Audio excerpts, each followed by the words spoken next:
talk woman to woman.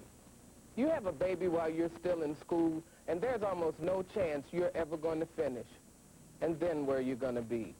No education, looking for work with a baby on your hands. Maybe the father's around to help, maybe not. Girl, you talk about cold out there. The more you know about having a baby, the more you know that school is no place to have one.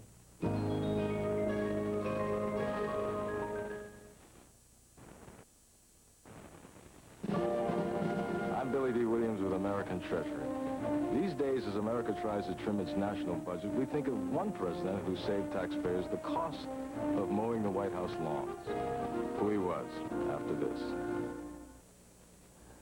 During World War I, President Woodrow Wilson didn't want to use any of the country's manpower or money to mow the White House lawn. He directed that a flock of sheep graze on the lawn, keeping it manicured for nothing. He also had the sheep shorn and their wool sold on the open market. The White House wool netted the Red Cross $100,000. Wilson's sheep trimmed both the budget and the grass. It's a fact in the Library of Congress. Learn about Woodrow Wilson in your library. Walmart Stores Incorporated is on its way up to #1. Analysts say the latest retail sales figures indicate Walmart will overtake Sears as the nation's top retailer early next year. Walmart slipped past Kmart in November to take the #2 slot. Developers across the country are on shaky financial ground these days because of collapsing real estate values. Kitty Behoff reports even the mighty JMB Realty is feeling the pinch. Kitty Behoff, CNN Business News, Chicago. CNN Headline Sports is up next.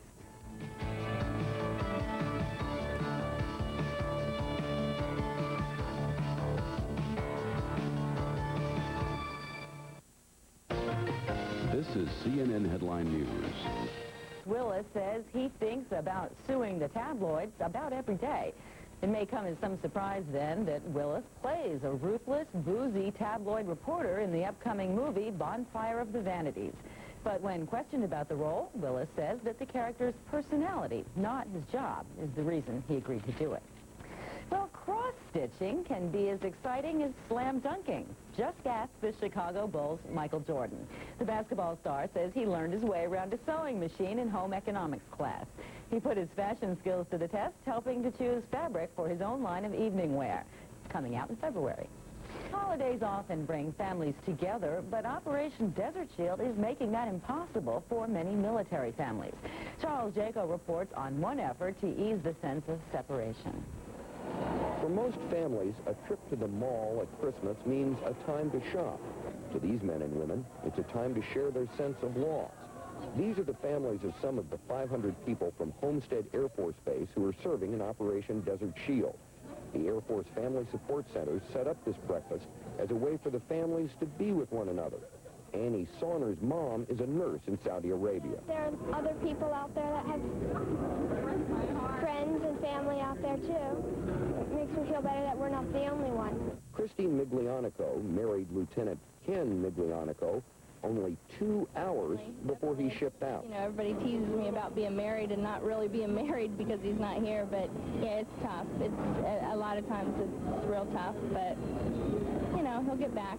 Sergeant Troy Davis is in Saudi Arabia. Events like these help his wife, Jamie, to cope. It's very hard to be excited or happy, but family helps. Operation Desert Shield is the first real test for the Air Force's program to help families. The Air Force set up the Family Support Centers 10 years ago, but this is the first time they've been called upon to support families whose loved ones are in a potential war zone. The unspoken thought, what if, lingers like an unwelcome guest at these holiday events.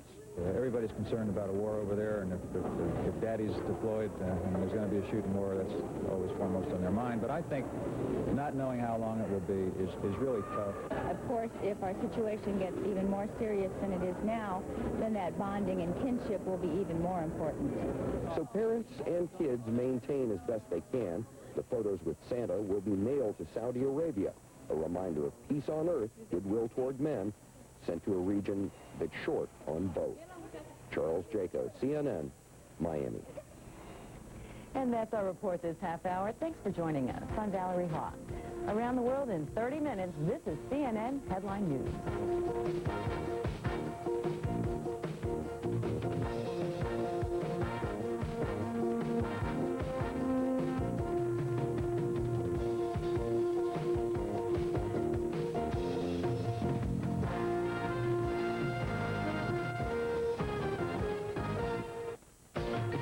This is CNN Headline News.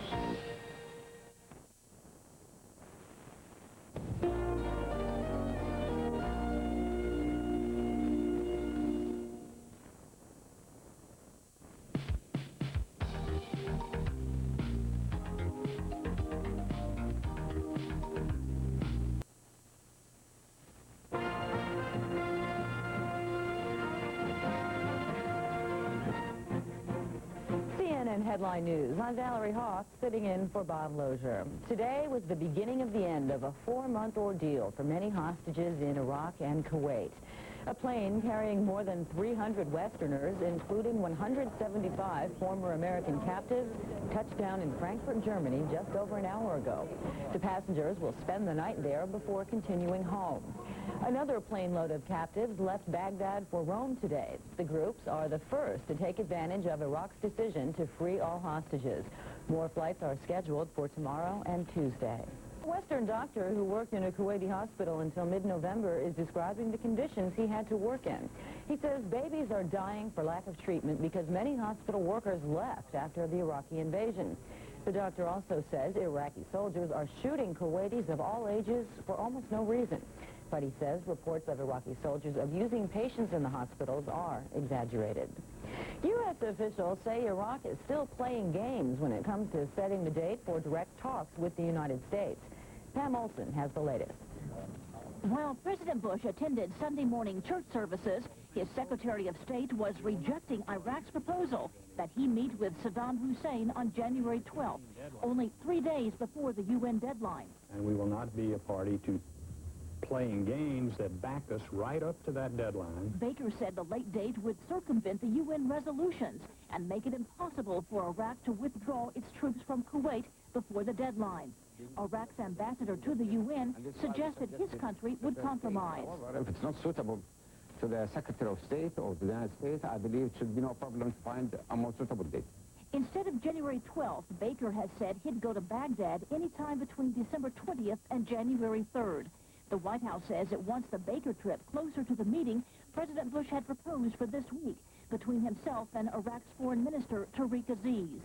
While Baker again said he won't negotiate with Saddam Hussein, he repeated that if the Iraqi leader withdraws, the U.S. won't stand in the way of negotiations between Iraq and Kuwait.